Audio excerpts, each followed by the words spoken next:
the Culture Podcast. I'm Christina, this is Max, and this is Rose. Today our special guest is Dr. Delvena. How are you doing today? Introduce yourself, what you do. Sure. So I'm Dr. Delvena Thomas. I'm a board certified psychiatrist here in South Florida. I have an office in Fort Lauderdale, an office in Aventura and Miami.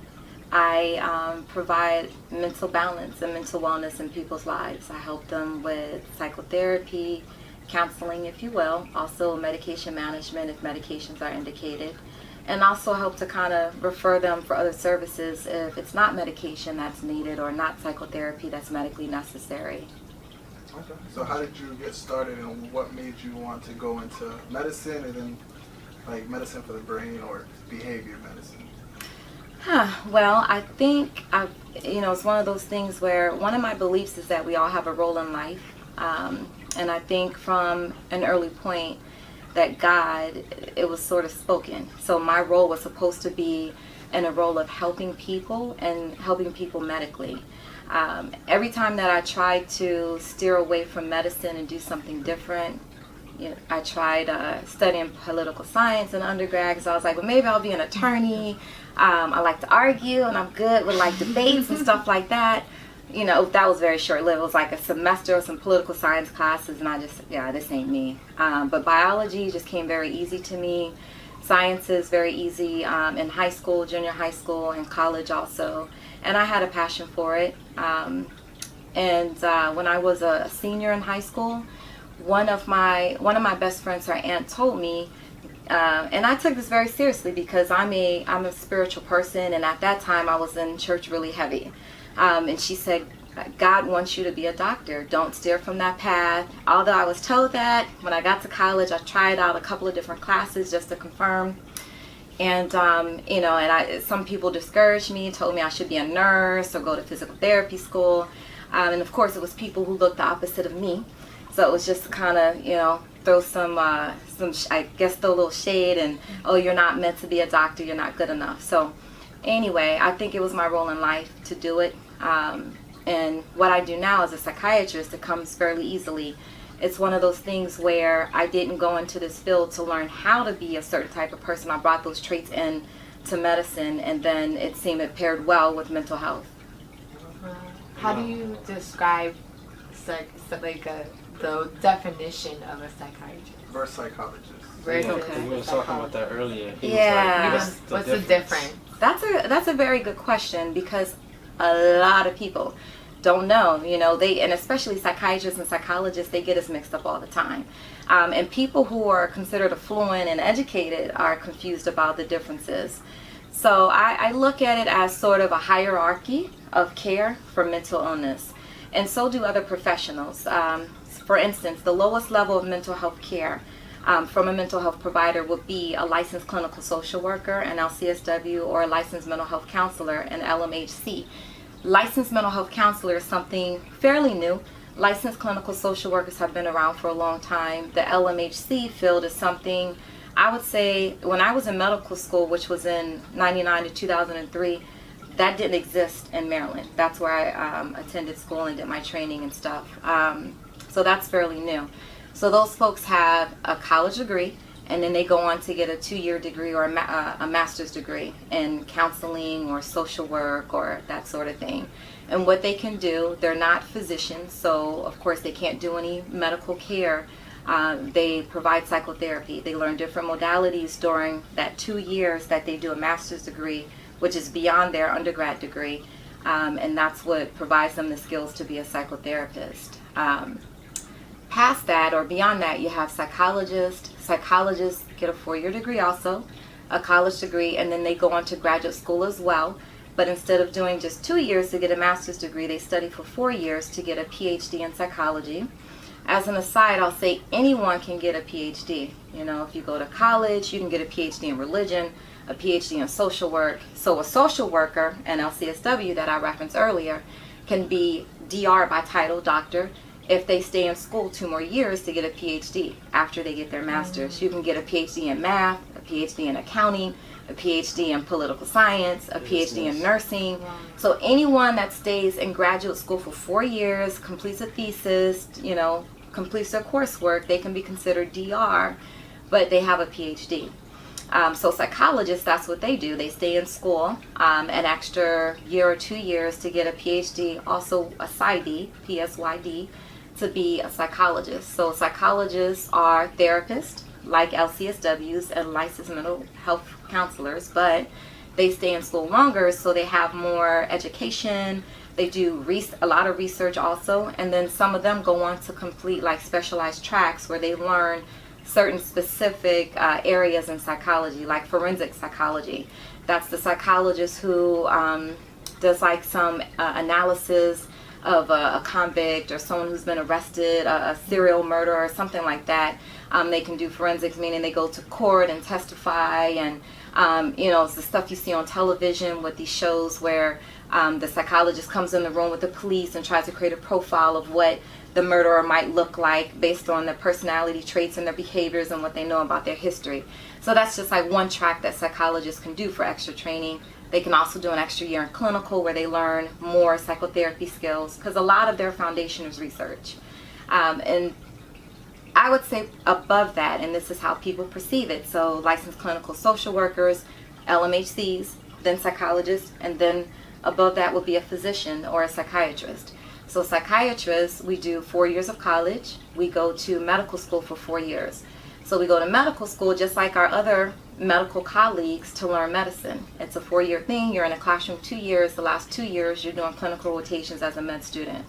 So maybe in hospitals or someone's clinic, you've seen like a student with a short white coat. Oftentimes that's a medical student, and sometimes it's a PA student. So it just really depends. You have to look at their name tag and stuff. So we study medicine for those 4 years, and then during the 4 years, one thing that's different too about our 4 years in med school is that we have to take exams. We take 3 standardized exams to get licensed as physicians. So we call those steps. So that's another thing that's like a whole nother level of training, is that you're taking these standardized exams to ensure you know your information. If you don't know, you don't graduate, you don't finish medical school. And if you don't pass, an exam in your first year or second year, you won't get through medical school. So it's a different level of intensity. The credits that we take each year while we're in medical school, some years you take 128 credits for that year, whereas 128 credits is the amount of credits someone needs for a 4-year college degree. You understand? So we're taking all these science classes. It's a lot of credits, and you get it done in a year. That's why it's so intense. So it's 4 years, and then if you want to practice medicine, you have to do at least a year of training in a hospital as an intern.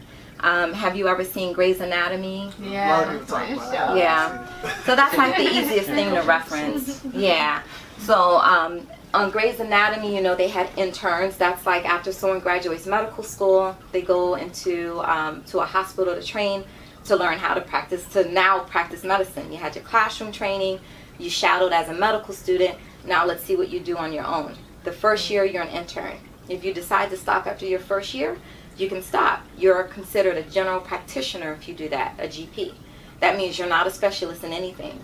If you decide you want to continue on and become a specialist in different fields, then you do another 2 years of training if you want to be an internal medicine doctor, or IMED as we call it.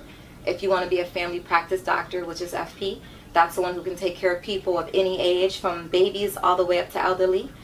Internal medicine doctors, they usually take care of adults. You can study another 2 years to become a pediatrician, take care of kids. If you want to be an OB-GYN, obstetrics and gynecology, meaning deliver babies, do pap smears, surgeries to remove ovaries, stuff like that, then you do another 3 years. And the same is true for psychiatry. If you want to be a psychiatrist, you have to study a total of 4 years. So that intern year and another 3 years in psychiatry and neurology. And neurologists do the same. They do 4 years total in neurology and psychiatry to learn the specialty. So psychiatrists have 8 years of school, 4 years of college, 4 years of med school, and then 4 years of residency training where you work in the hospital. You're a doctor, but you're not a specialist yet. You're working almost free because we don't really make a lot of money, and you're working a lot of hours so that you can learn your field. And then if you want to prove that you have an understanding of the information, you take another exam to become what's called board certified. So that's the difference. So Okay. So Yeah. people that be with like what are those places called with the white things wrapped around their? Oh, Psych like mental ward? Straight health jacket? facilities. Who are those? Who are those that with the Oh, patients? so orderlies. They're typically called orderlies or behavioral health techs. Like the more current term is a BHT, behavioral health tech. A behavioral health tech, you don't have to go to college or anything. Some places require you do certain training programs. Other places will train you, so that you know how to interact with the patients and you know how to, if they get aggressive, you know what to do. If they, if they start to get combative, you know how to de-escalate them. So those are behavioral health techs. In a hospital or a psych ward, you have psychiatric nurses. So nurses have their own levels of schooling. Some of them will go and do like extra training in psychiatry so they understand better how to deal with psych patients. You have behavioral health techs. You have some counselors who might be on the unit teaching groups and doing classes. The psychiatrist may be there. Very rarely will a psychologist actually be on an inpatient unit. Most models now, current day, don't have psychologists on the units. It really depends. If it's like a privatized type hospital, a private hospital, they probably do. But something that's like, a public hospital, teaching hospital, they might not have psychologists every day on the unit. Maybe they can consult a psychologist to come on and do like some testing or like some psychotherapy, but mainly it's psychiatrist. And then there's a whole nother level of, so I talked to you about levels of therapists, right? So, because psychiatrists can be therapists, but psychiatrists are also physicians, meaning we can prescribe medications. Now, who else can prescribe medications? So the same way that you have a level of people who have master's degrees that give them the certification to be therapists, the same holds true for someone to prescribe medications. So nurses can get a 2-year degree in nursing. If they go on to get a 4-year degree, they qualify to then go on to get a master's degree in nursing, just like a therapist, right? So if they go on to get a master's degree in nursing, they become a nurse practitioner because they have a master's degree and they can prescribe. Typically under the guidance of a physician or under a doctor's license. So that way they're sort of being supervised, but they have a lot of autonomy. They can practice independently for the most part. A lot of them have practices.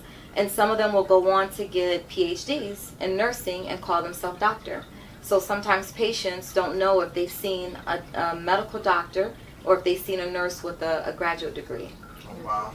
Right? So you have to ask, what are your credentials? Or you can look on the wall. Most people have their credentials on the wall. So you know who's taking care of you or taking care of your family member. And also, besides nurse practitioners, there's also a job field called physician assistant. PAs. PAs are physician's assistants. They've been around for a long time, that career field. Nurse practitioners is kind of new. But PAs, they're physician assistants. They get college degrees also. And just like a licensed clinical social worker, a licensed mental health counselor, just like a nurse, they can get a graduate degree or master's degree, and then they become a clinical PA, physician assistant. They also can prescribe medication. So what do you say to like young black girls or like young black people in general that try to get into medicine? It's a lot of school, it's hard. Then you have to deal with racism and like just the difficulties of just being black. So, sort of loaded question, but I'll take it piece by piece. With any job or with any career or specialty, you have to have a passion for what you're doing. You can't just decide, okay, I'm going to go to med school because I want to be called doctor, or I want to go to graduate school so I can be called doctor. That's the wrong reason to do it. You have to have a passion for what you're doing, because if you're passionate about something, it makes the bullcrap that much easier to deal with. So yeah, there's racism, and I was discriminated against as a medical student. I would go to certain hospitals to do rotations, and sometimes the residents, because what happens is it's a hierarchy there. It's like the med student, you have the intern, there's a resident, and there's the attending. The attending is the person who's already done their training, and they're teaching all of us. And sometimes the residents want to teach you a certain type of way. And I remember one guy, he was very unprofessional one time in the OR, because you do rotations and everything. And so I just, I made a mental note, like I didn't get at him during that moment. I just waited until it was over, and I pulled him aside in another room, and I told him, that's the last time you'll ever talk to me like that. You will not disrespect me. So it's a white guy. And for me, They think that's normal, probably. yeah, they do. And so, and some people might say, well, you're just assuming he was being racist. Maybe he was having a bad day. But as a black female in America, my family's originally from Mississippi, you know, so slavery origin and so on and so forth. That's the first thing that I think about, because that's my experience. That's what I know, and that's what I'm used to. And oftentimes I think a lot of those behaviors are a result of someone's being discriminatory or being racist. So what I would tell them is this: have a passion for it, get a mentor, do some research to understand really how you qualify to do these things, or what you have to do in order to get into the field. And primarily, we need more minority physicians. We need more black, Hispanic, female, especially black men. We need more black men in medicine. Do you feel like we need more so people can feel more comfortable in our community talking to people that like us that understand our culture? Absolutely. And so we can make some of these rules at the hospital, so we can get on some of these boards with the insurance companies, so we can have a say in what happens with medicine. And yes, the biggest thing is because of the disparities that take place in our community with medicine. You know, there's a lot of very just sad statistics, if you will. A black man who goes to the emergency room is more likely not to get treated than someone of the majority. There have been black men who died who went to the emergency room because they were ignored. They were seen as pretending or acting, or just ignored simply because they were black and assumed not to have insurance, not to have money. You know, there's a case of a young man who had a seizure. His sister took him to the hospital. He was epileptic. Took him to the emergency room. He started seizing in the waiting room, and they all just still look like nothing's wrong with him. He died. So there's a lot of disparities in medicine because of what we look like. Or African Americans or blacks or islanders or minorities not getting pain medication because we're drug addicts. Or women being misdiagnosed when it comes to things like ovarian cancer and cervical cancer, people not doing proper workups. Young black men being diagnosed with schizophrenia when really that wasn't their diagnosis at all, and being prescribed antipsychotics. That was something that happened a few decades ago. It's gotten a little better, but there's a lot of disparities in medicine because of how people look. I would say the kids too, like a lot of black kids, the first thing they say is, oh, he got ADD. What is your view on ADHD, and like break it down as far as like, are they right about these kids having ADHD, or is it being prescribed because it's laziness?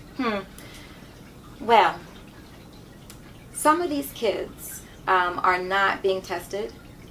Sometimes what happens is the teachers or the school officials, they see certain behaviors in the classroom and they think, okay, and they might mean well. You know, your kid has ADD, they need medication. What I tell parents is you should always get your child tested, because maybe they're behaving the way that they are because they have a learning disability. They don't understand the schoolwork, and from what I know, the school is supposed to provide access to testing. They have school psychologists. There may be a waiting list, but they're school psychologists and they can get tested. If you have health insurance, there are neuropsychologists, psychologists who do testing, and you can use your insurance, find a list of the psychologists who take your plan, and get your child tested. With some of the children, especially in some urban schools, you know, a lot of them come from families where they're not eating every day. They're not having breakfast before they go to school. They're sleeping outside, or they're sleeping in the car because they're homeless and no one knows about it, or they're being subjected to a parent or parents who are doing drugs in the home. Just a lot of trauma in the home that's not perceived by them to be trauma, or even the families, because they're so used to living that way, right? So some of those things manifest too in their behaviors when they get to school. Oh wow. So I mean, so the medication, what does it do to their bodies exactly to make them calm down? So is it harmful? No. You know what's so funny too? We have a friend that got misdiagnosed and he went crazy. Like, What do you mean he went crazy? Well, because he was like, for instance, like he would like DM her, like. Well, he created like an illusion that he had a relationship with me Whoa, okay, let's He'll back call up. me too. and other people that he would see on social media. How old was the friend when he was misdiagnosed? This is something recent? No, I think he been having this, but I didn't realize it too because we wasn't really close like that with him until like mid high school, I think. So he was misdiagnosed in high school or in his early 20s? Well, they just gave him the wrong prescription. The prescription he usually takes, and I think he told me that they gave him something stronger this time or something like that. But he's normal now. But at that period of time, I think it was for a month that had been going on. Like a month. He was just doing like stuff that I was like, yo, you need to relax. But I didn't realize it. Like, So he was having side effects from his medication? yes. Okay. Like hallucinating. Does that happen a lot too? I won't say it happens a lot, but it's definitely a possibility when you're prescribed medication. If you don't select the proper medication for the condition you're treating, then yeah, people can suffer side effects or it can make them worse. If you give someone a stimulant who should not have a stimulant or who's sensitive to it, things like being delirious or you said illusions, thinking things are a certain way when they aren't, those things can happen. Not being able to sleep, staying up all night because you got a stimulant and you couldn't tolerate it or it was the wrong dose, or not sleeping can make you delirious, meaning cause you to have fluctuations in your mood, kind of to be very disorganized, not know what's going on, not know who certain people are, maybe hallucinate. That's like seeing things or hearing things that don't really exist that other people can't see or can't hear. From my understanding, he said it's because I guess she was the only girl that was actually nice to him and showing him attention. So he took that he took a foot with that. Like he went the extra mile and turned that into, oh, she likes me and this and that. Yeah, that situation might be a little more complicated than how it's being presented. Yeah. So I'll just say that. Is there a certain way that how do you go about diagnosing someone so that it's not like incorrect and they don't have side effects like that? Or... Yeah, so you have to see someone who takes the time to get your history. Sometimes I hear from patients that the provider spent 10 minutes with them and then gave them a prescription. I know that in 10 minutes you can't. So in certain settings in 10 minutes, if it's an emergency thing, yeah, we can do an assessment. A really good physician, doctor can do an assessment and prescribe something in an emergency situation. If it's a typical appointment where they're coming to the office, there's a lot of history you have to take, and it's hard to do that in 10 minutes. Very hard. Dopamine is the feel-good pathway, and sex is one of those things that gives us a lot of dopamine. An orgasm is probably the one feel-good thing that no one, eating food can't match, drinking alcohol doesn't match. A drug addict will say taking some dope or smoking like crack sex. Feels like sex, but they get it the one time and then that's it. After that, the high after that is attenuated. It's not the same anymore, right? So the downfall is worse.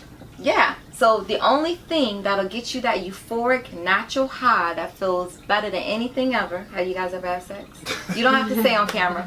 Or so besides sex, if you've ever had an orgasm, you know that it's like the most euphoric, feel-good thing ever. It's like the best thing ever. I have seen the videos talking about sex. You were saying that it's not the man's fault that the girl doesn't have an orgasm. It's the woman's fault. Oh, my video? Yeah. So I want to talk about that.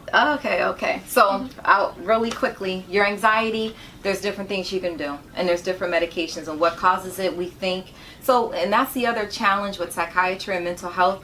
We don't know. There's no rhyme or reason for these things. We think we know. We have hypotheses as to why things happen, like schizophrenia. We think that high levels of dopamine might cause someone to develop schizophrenia. By the same token, low levels of dopamine could cause someone depression. Low levels of serotonin or norepinephrine can cause someone to have anxiety, we think. And the reason why we think that is because of the response that people have to these medications that have been created. People respond to these medicines that are supposed to increase these things. So we think there must be a lower level, or maybe your receptors aren't responding to the chemical that's in these medications or the natural chemical that you're making. So there's a lot of reasons for it, and sometimes life situations can trigger anxiety. But I do have some patients who tell me, I suffered from anxiety for a long time and never knew it was anxiety. I just knew as a kid I didn't want to go to school. When I woke up in the morning, my stomach hurt. When my mom said get dressed for school, and I got butterflies, and I would vomit before I went to school. When I got to school, it was like I was dying all day long. There's some really just like, very intense stories of people suffering from anxiety and trying to function, not knowing what was going on with them. And then later in life, with reading and learning about things, they realized, damn, I had anxiety all this time. And that's kind of like what Charlemagne has talked about from the Breakfast Club, that he had anxiety. Also, I believe he was diagnosed with PTSD, post-traumatic stress disorder, which is like a special form of anxiety, but it includes a lot of other different symptoms too. Yeah. Not like, sex. Sorry, go ahead. Like when I'm like doing a presentation or like interviews or whatever the case is. You get anxious? You get anxious, but not in everyday life, but like in those certain spaces. So you have social situations that trigger your anxiety. Yeah, and there's things you can do for that. And sometimes even taking a pill that's not Xanax or not a controlled substance can help so that you don't have that response. So those are those non-psych medications I mentioned. If you want to know, you got to come to the They say breathing. So if breathing's not helping, it's kind of like escalating your care, right? If you're doing like the less restrictive type things to help yourself, like the breathing, the positive thinking, preparing for your presentation or preparing for that meeting or preparing for that interview, none of those things are helping. You got to take it to the next level. The next level would be psychotherapy or sitting down and talking to someone, and or thinking about medication, because there's certain meds that are not addictive, that won't cause you to be sedated or in a stupor, that can actually prevent your body from causing that anxiety response. When people get anxious, they start thinking, even if you're thinking positively, that anxiety takes over, your heart starts beating fast, you breathe rapidly, you start sweating, and then it's this whole cycle that takes place, and you're like, oh shit, my mouth is dry, how am I going to talk in an interview? And so it's like this whole cycle that takes place. So there's medications you can take that prevents that cycle from even being initiated. So that way the heart doesn't beat fast, you don't breathe shallow, you don't get sweaty palms, you just cool and, just cool and calm.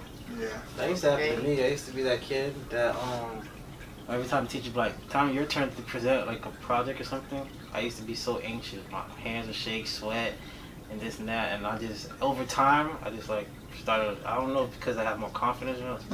It just, I never happened again. And usually that's what you want to happen. It's like, okay, the first couple of times it might happen, and once you realize, well, shoot, I didn't die. Nothing happened. It was all good. I even made the class laugh. And then you got to remember, everyone's going through the same thing.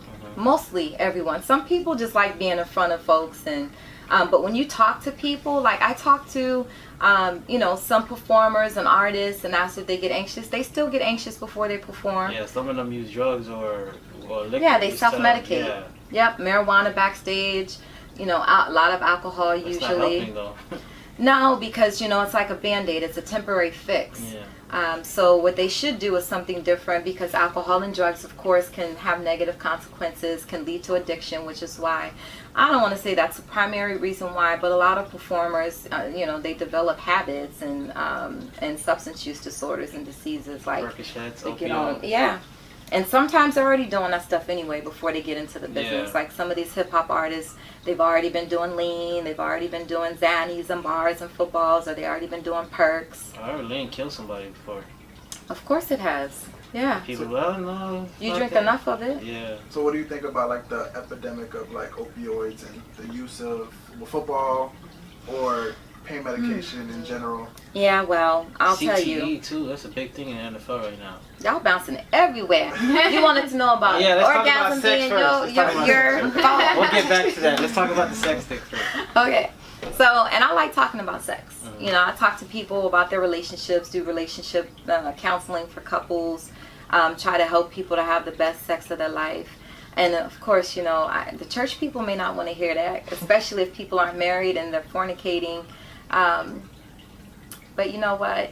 None of us, but no one has left here and come back and said, you know what? Mary's real. All these people are real. So for me, I take life moment to moment, and things are kind of relative for me. It's like I don't get caught up intensely in certain beliefs. Like, don't get me wrong, I grew up Baptist, I'm a Christian, went to church. I almost said I go to church. Ooh, shame. I went to church. But now it's like, I do it online. I read it on the internet. I don't feel like I got to be in church every Sunday. And I'm not dissing anyone who does that, to each their own. But I do know certain things we just don't know. So I try to live my life, not commit any crimes, not do anything illegal, not be immoral, not be unethical. And I try to just live a healthy life and be kind to people. Now, the sex part. Pastors have sex.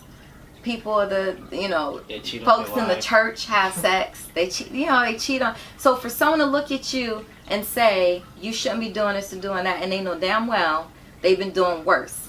Everybody got skeletons in their closet. Judge not. Yeah. Now, that being said, let's move on to, you got to be happy in life. If you're not, there's no intimacy in your life, you're not happy. Everybody needs intimacy. People who don't have intimacy consistently in their life, they're miserable. They're not happy. They're not happy. And I know the benefits of having a night. I used to be married. I'm divorced. I say that on my bio. It's no secret. I'm divorced.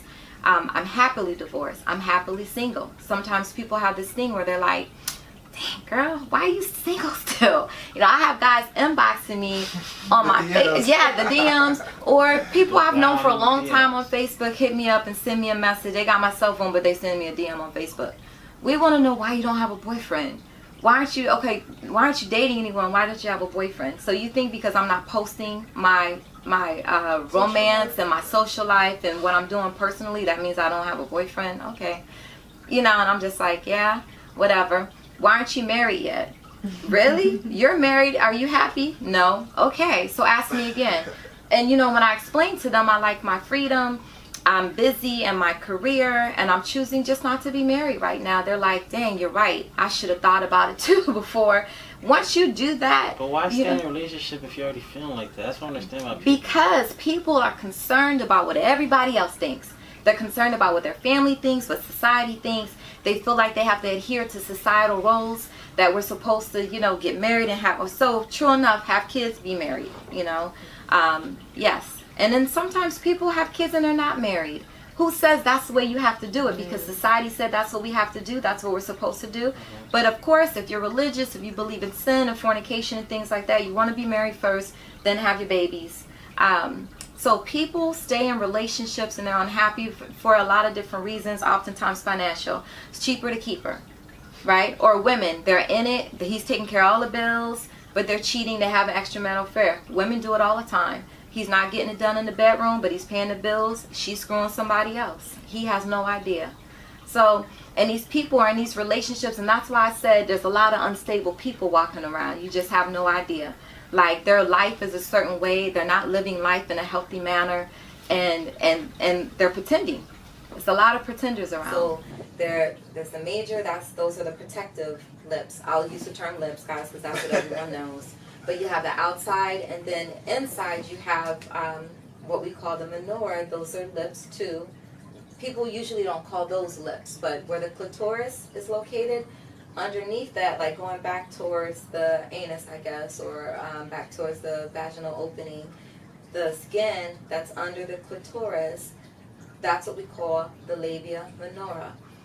And a lot of times men, when they're in sessions with me and I'm asking them, because they can't, so these sessions are because they can't satisfy their wife or their significant other, or she's not able to climax, and maybe we're meeting as a group and then we're meeting individually. A lot of times men think that skin next to the clitoris is excitatory or causes some type of stimulation. It might cause a little bit because the penis is rubbing there, but when you're performing oral sex, that's not where you need to be. So the focus has to be on the clitoris. Yeah, I was about to say, sharing your expertise. I say do it as a what do you call it again? The little video game thing. or you could do you could do your ABCs too with that. Oh my People God. do all kinds of things. ABC, making letters with their tongue, and but we can tell when you're doing stuff like that. You just gotta learn her body. Like, you don't have to do. You could. Well, this ain't a sex video, but every woman is different. Every woman is different, exactly. So you just have to learn her body, and vice versa. A woman has to learn a man's body too, because men have erogenous and sensitive areas. Oftentimes, men get overlooked. It's like all I have to do is kiss him, maybe rub on his groin or whatever, and that's enough. But guys have erogenous zones too, behind their ears, on their necks too, behind their knees too, and their thigh area too. Down their lower back. So it's just about learning your partner.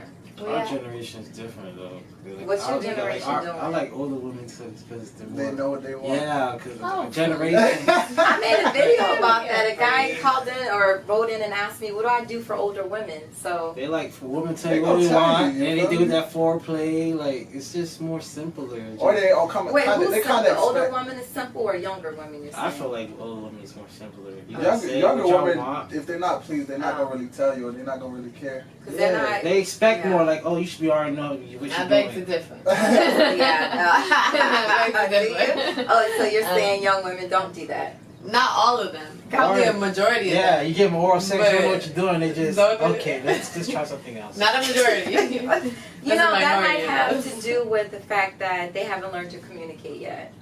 So it's just, it's not a good thing to think that someone already knows what you like. Because everyone's different. Some women don't like oral sex. They don't like cunnilingus. Or they don't want to teach you what they body like because you're gonna use it to cheat on me and that's so stupid. That's mature. That's a mature thing. Yeah. But I did want to ask you something that you posted. It was I wanted to know what your thoughts were that you can share with everybody. It's a quote and it said, "Stop acting like a wife when you're still a girlfriend." Giving platinum privileges as a girlfriend or the glimpse of life. I disagree. You disagree First of all, with what? If you're moving towards the wife status, then you have to show efforts to get to that point. Yeah. I don't. You can't hold back your love or you hold back your availability. Ain't nobody saying you have to hold back your love. So why girls say I'm not doing this until you put a ring on it? Or it's vice versa because she's smart. a female will expect a dude to take care of him, buy them this, buy them that, take them this place, take them that place. I'm not your husband either. So it's not even. I think that goes with expectations. So I want to know her thoughts. So, well, let's talk about the guy, right? So, for me, I didn't expect a man to do anything for me. My father raised me so that no man pays for my hair, no man pays for me to go to the nail salon, doesn't buy me clothes, attention. None of that stuff took place in my household. It wasn't allowed. And I understood it later. Guys buy women. I got your hair done when you coming over. They expect sex because they're buying you clothes, taking you shopping, and all of that. My dad was like, he told me straight up, that's not going to happen. That goes both ways too, though. Yeah, it can, definitely. But usually it's a man taking care of a woman because he wants that woman to please him at some point, or wants to feel he wants something to be reciprocated. It's usually not giving him money, or returning that money is something else. So if you're a guy and you're smart, you'll set limits and stuff. You won't pay her bills and all this stuff. A lot of those things happen in South Florida. Right, this is a culture of I'm looking for someone to take care of me and pay my bills and scamming and there's some men down here too who do the same thing, looking for a woman to take care of them. They think they're so fine and they look a certain way that a woman is supposed to take care of them and buy them stuff and do this and do that. Shouldn't it and be let like them that move in. if you're just a girlfriend, or does it even when you become the wife? It shouldn't be like that. Like, how do you feel about that? What do you mean, like sharing bills or someone taking care of the other person? Taking care of the other person. You got to reciprocate. You both should be taking care of one another. Now, what you do with your budget and your household, it's up to that unit. Some people believe the man should pay all the bills. Excuse me, I've seen that backfire. You just really you have to talk that through. Some people share accounts, some people don't. Now, acting like a wife when you're a girlfriend, every time you're dating a guy or you're in a relationship, if you're pretending to be a wife, that can be draining. We're cooking for him, doing his laundry, doing all these extra things that he should do on his own or that his mama should do for him.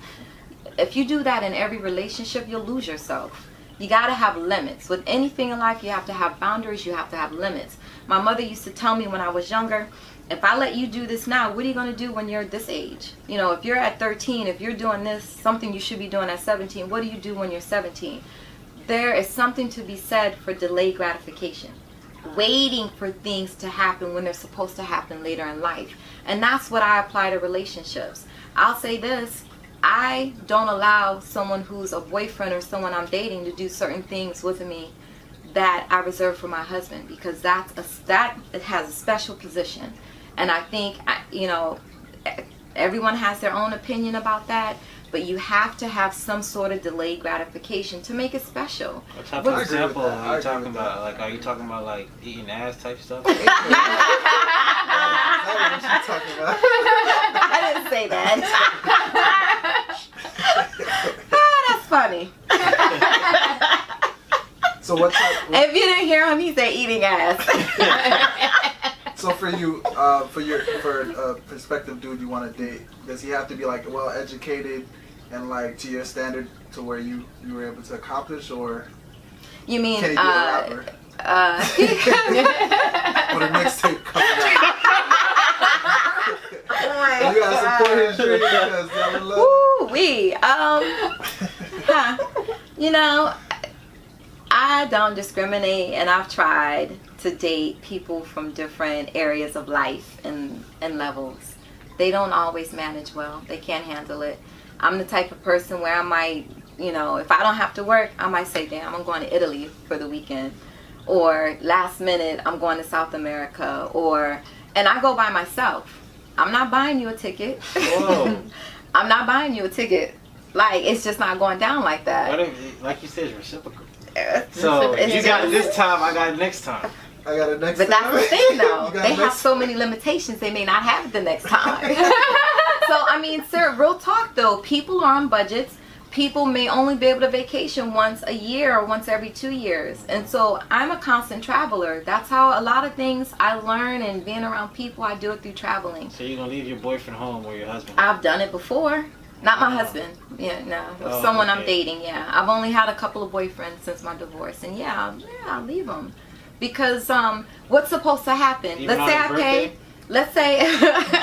Let's say I pay this time. What happens the next time I'm going? Do you expect me to pay again? Yeah. No. Right? Where are we setting that limit? Where are we setting that So limit? what if he paid for it first? Would you pay So for what it if he's second? at that level of like career? So Come on, here's my Max, thing. man, I'm keep open. messing me up. Answer the question. You always, You asking the same? Okay, No. okay, we'll start here and then he we'll always cut me. no. Alright, we'll start here and then Okay, we'll go back. so where were we? Oh, so for his birthday, I don't mind. I'm a very generous person. Ask my son. Ask my family. I'm a very generous person. I don't lend money. I don't believe in lending money, but I'm a generous person. Someone tell me they need something, I'd rather give it to you. I support a lot of different things. In a relationship, or even like if I'm getting to know someone, we're getting acquainted, we may go on a date and I'll pay the bill. You know, I might get a bottle and say, let's go chill and, do something nice, whatever, and I'll pay the bill. I'm not against that. I don't expect the guy to pay every time we go out. So I'm one where, because I feel bad. I have 2 older brothers. So I feel bad for them. They gotta pay for everything every time they take a chick out. Guys, it's really unfair. Guys have to have a dating budget. So because women expect that you're going to pay all the time, you definitely should pay the first date, and then you just kind of fill the person out. And if you're expecting the guy to pay all the time, you might be cutting them dates kind of short. Now, men who have good jobs and they have nice income and they can afford to do it, men who can afford it, they have a dating budget. So for them, it ain't a big deal to go to a restaurant and get a bottle of wine, spend $300 on a dinner for them and their date, and they do it again next weekend. They still end up cheating though, because they feel like that woman's always Can't depending on them. generalize. Well, it's not cheating. They're dating. So they're just dating different women. It ain't a big deal to them to take someone out for a nice dinner, spend the money, and, They may have a couple of women more than a couple of women in rotation. And it's not a big deal for them because that's their budget for that. So to answer your question, yeah, maybe for a birthday or something like that, but I'm just not in the business of I'm going to pay for everything so you can keep up with me. I'm doing what I'm doing because it's me doing it. Let's see, people have a problem with working 2 and 3 jobs. I have worked 2 and 3 jobs. I didn't come from a family full of doctors. I've worked every job you can think of. I've been a bagger in a grocery store, a cashier in a grocery store, a telemarketer for a bank, a telemarketer for what is it called? A graveyard. I've worked in fast food. It's like good. People aren't hanging the phone up for you like, I'm calling to see if you want to plot for you and your husband or quit. I'm cool. Yeah. So I worked fast food. I've worked every job imaginable. One summer in high school I worked at 3 different fast food restaurants. You gotta do what you gotta do. Right. So, but people don't have that mentality. So if you want to do what I'm doing, you got to work as hard as I work. You got to grind like I grind. So, and some of these people, they'll have one job and then they say they can't afford to do anything. You could get a second job. The government doesn't tell you you can't work 50 hours a week or 60 hours a week or whatever. So if you really want something, you're going to go after it. Don't break your back. I have a saying though, don't go breaking your back too though for somebody that's not trying to work either. And yeah, exactly. So the thing is, you're not working just to maintain a dating budget, but to do better if you want to, if you want to do better in life. If you don't want to, then you can't have the lifestyle I live based on what I do in my life. If you're choosing not to do those things, then your lifestyle's going to be a little different. That's just the bottom line. Work can cause stress too, and the stress that goes with mental illness. Yeah, it can. So, and I don't want to sound like a bitch either. Like, oh, I'm not paying for anything. No, I maintain myself. I'm very independent. Call you a sugar mama at some point. But exactly. And some people are intimidated. Some men are intimidated by another woman's gains, and which you have already, because they feel like, wow, I've heard it a lot. What can I get you? You have everything already. No, I don't. You're not creative.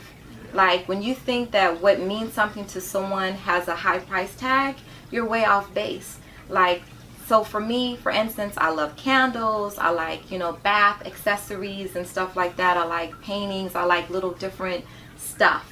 Massages. So it doesn't have to be, going to the spa, a day on the beach, a gift certificate somewhere, or it doesn't have to be anything that's super expensive. So you don't look to get to compete with what someone already has. You learn their personality and what they like, and you get them something reasonable. Somebody's and it means gonna a be lot. Watching this, and they're gonna be like, check, come in, Dr. Delvena. And then they're gonna DM you, and they're gonna put on the whole image that you just wanted, that you just said right now. I know. My mama didn't raise no fool. Next interview, she might have a little boo thing. Yeah, You're welcome. Besides, I'm super busy. People can't deal with that. How busy are you as far as like day to day? Busy. Someone called me 3 hours ago. I ain't calling back yet. And see, people want instant response. So you don't call back right away. You don't answer the phone. Cell phones are the devil. You call me because I got a phone sitting right here. Doesn't mean I don't want to move my lips. Sometimes, someone might call at night when I'm at home, and I'll text back and say, yo, I don't feel like moving my lips right now. I'll text you, but I don't feel like talking. In a relationship, that might be kind of hard because I wouldn't do that to someone I'm in a relationship with. I would answer the phone. No, as far as like if you're here 10, 12 hours. Oh yeah, a lot of people can't deal with that. You got to be comfortable with. So I find the best people for me are either people in other states or people who are busy, just as busy as I am. Yeah, I was thinking that. Then you can link at the end of the day or whatever. Yeah. You guys both have time. Because when they keep blowing your phone up, it's annoying you too. And you got I'm working. Right, exactly. Yeah. Like, am I not seeing patients? You calling me and texting me during the day? Like, I'm not, when I see patients, I'm not on my phone texting people back. Like, I'm trying to talk to you and listen to some concerns you have, and then I'm over here texting somebody. Like, it's rude, it's inconsiderate, and it's just unprofessional. So where can people find your practice, and how can people get in contact with you to be treated or get counsel? Mm-hmm. Oh, another thing too, I learned that you can contact your insurance and they provide you with people like therapy and stuff like that. Yeah. A lot of people don't know that. How much is covered from the insurance? I don't know, it depends. They recommend you to people. So they tell you what people around you. Yeah, it depends on your insurance. Yep. And you can go to your insurance, to the website, put in your zip code, and they'll give you a list of people who take your plan. That's one way to do it. There's certain professional sites you can go on, and they list different providers for you. Like we have a minority or a black medical association here in Miami, or in South Florida. It's called James Wilson Bridges. They have their own directory of different doctors too, dermatologists, gynecologists, surgeons, neurosurgeons. You can go on there and see who's a minority, call their office and ask if they take your insurance. How much your insurance will cover depends on the type of plan you pick. And especially now with all the changes in healthcare since Obama and now what we have going on, everyone was supposed to have health insurance. So to make it affordable for people do things like choosing high deductible plans. That means like maybe you're paying, I'll give you an example, maybe you're paying $100 a month, but your deductible, meaning the amount you have to pay out of pocket, is so high that, and they make it high, or you choose it a high deductible because you're healthy and you figure I'm not going to the doctor a lot anyway. But when you go, yeah, when you go, you got to pay for that visit, because let's say your deductible is $10,000 for the year. That means you have to pay out of pocket $10,000 in that one calendar year before your insurance will kick in and cover your visits. So some people will pick that plan because it's cheap to pay the premium every month.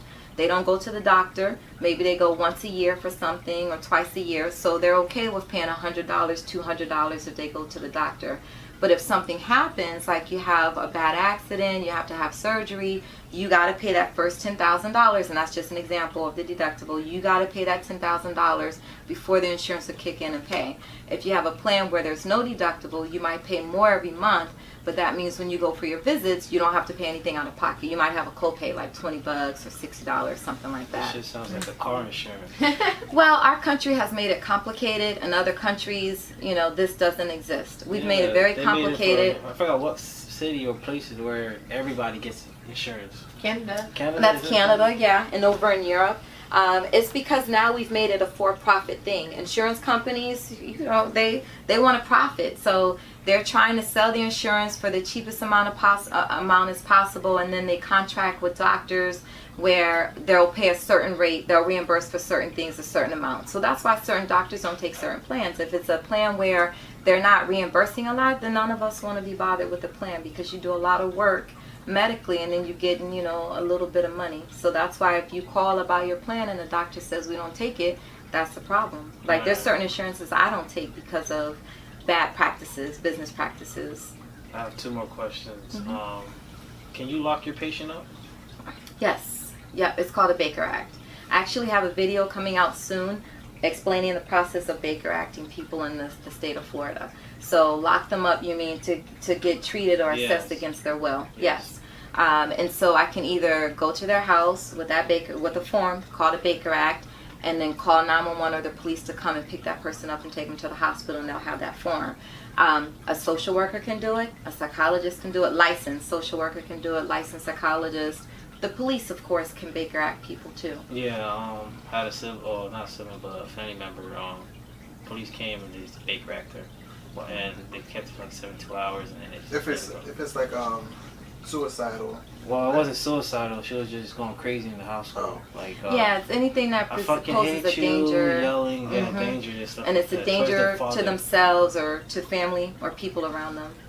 So where can people one find? More thing, yeah. He's like, we're gonna wrap this up. Yeah, man, come on, man. Do you believe in prenups? In prenups? Yeah. Yeah, I'm getting a prenup. So before somebody dates you, you make them sign a prenup. I mean, before you get married. Before I get married, the next time, prenups on the table. I don't see anything wrong with it. Nope. I don't think you have but some girls feel like, oh, you're premeditating, like not gonna work. Listen, my son is my heir, and so he's supposed to inherit what I have. I want him to get a prenup. Before he gets married, he needs a prenup, because no chick is gonna come into his life. Take half of what and if things don't work out, What if it does work out though? Good if it works out, but if it doesn't, it's not like you're saying that this is predisposing you to have problems in your marriage. It's just protecting you. You see all these things go down with people who don't get prenups, and they lose half of what they have, or more than half. So what if it's a person you've been dating and you guys... I don't care. Get a prenup. If you have something to lose, if you have finances, you have significant things that you have amassed or acquired, properties, money, your parents, they're leaving you some money, some property, you should get a prenup. So what if it's nothing and y'all build like a relationship later? Then that's different. So if you don't have anything really, then no prenup necessary. Mm-hmm. And if you build it together, then you owe her part of that anyway. Or she owes him part of that anyway, because you built it together. Okay. Right? So you should share whatever it is that you were able to acquire. So what is the company called and where can DRT Behavioral Services, Brain Love, and I have some bracelets for you guys. Take one and pass it. What is the Instagram name? So I'm Dr. Delvena on Instagram, DRDELVENA, which is on these bracelets too. And on Facebook, I'm Dr. Delvena, but it's DR period space and then Delvena. And I have a website, which is Dr. Delvena, DRDELVENA.help. That's HELP. And then the office, of course, we have an office, Instagram, Facebook, and stuff like that. And there's some links from our website that takes you to the office stuff. If you Google Brain Love, or you hashtag Brain Love, or you hashtag DRT Behavioral, some stuff will pop up. Okay.